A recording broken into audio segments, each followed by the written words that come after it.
Good morning, YC. Now is about my favorite time of the year, and some would say it's the fall, but I would say it's football season.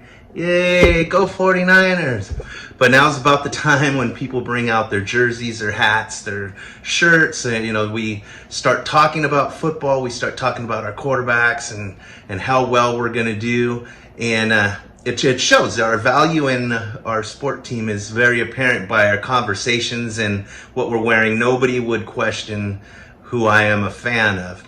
As a matter of fact, I don't know if you know about fantasy football, but it says about 59 million people participate in fantasy football, where you act as an owner and a general manager. You put a team together and you score points based on the stats of every player that you pick, and you can pick any player from any team.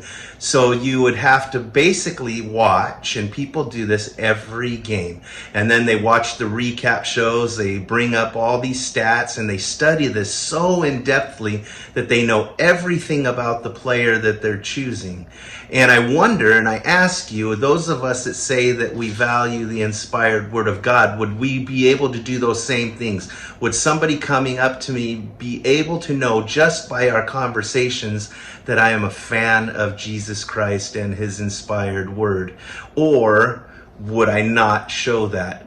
That's why it's so important, these spiritual disciplines and the things that we put value in, because in order to do well in fantasy football, I need to know everything about the sport and about the players and the attributes that are needed for them to score, how many interceptions. All of these things are really important for that.